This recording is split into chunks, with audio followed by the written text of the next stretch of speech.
put my double order in.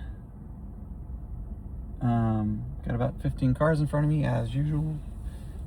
It'll go pretty quick fast, but I've got a few more minutes to talk here. So, yeah, so you had 2D video, then you had 3D motion analysis, and then now you have the study of kinetics, which is basically using the 3D motion analysis and doing and using math to figure out what kind of forces and torques are you putting through the handle.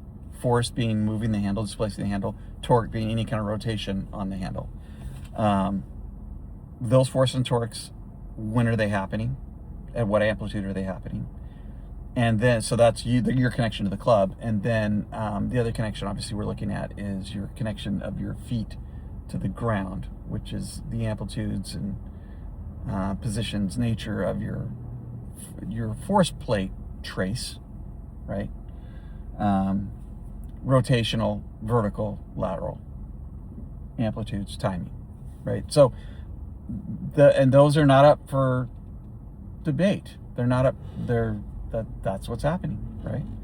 And so when you have a greater understanding of what's happening, your timing gets better because you know when you're actually doing things to the club to make it do what's showing up on the 3D motion analysis. So because there's been a lot of development with that, as we go forward in the future, we will have a better understanding of what's happening. But it doesn't mean it's easier to change. It's not, your motor pattern's not, there's nothing in technology anytime in the near future that's going to allow you to make the changes faster than they can be made, right? In terms of the amount of repetitions it is to change the nature of that motor pattern, right? And that's just the way it is. And it's not sexy, it's not interesting, it's a little boring, it's a little tedious, and it's generally bad news, right? Now, if I was just interested in trying to make the golf instruction business healthier, meaning bringing in more student revenue, that's not actually the best message. It's a good message in the sense that if you're a guy that's got all the gear, I'm going to give you a better product. So I'm going to give you better, more accurate information.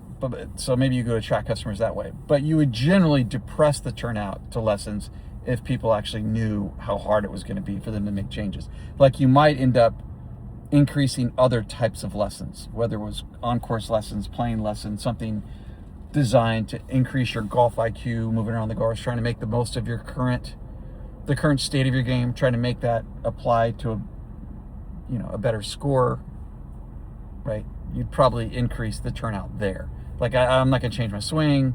I don't have time, resources. I'm not interested in beating a bunch of balls, but I do want to play better. I do want to shoot a lower score. So maybe that's a short game lesson. Putting is hard too, but again, the mechanics of putting are simple.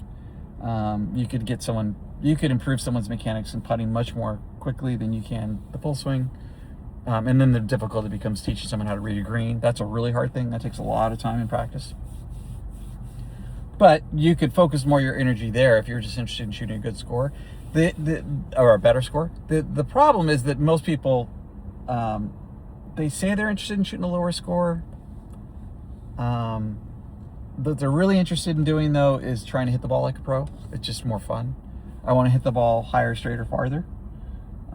So that's what most guys are going to think is the coolest thing. So, I mean, anytime I take a guy and can suddenly show him a couple things, and this doesn't, I mean, I'm changing his motor pattern, but I can force him to do a couple things that feel weird, and suddenly the ball flight gets better. Like I could take a lot of your garden variety slicers and get them to hit a draw for the first time in their life.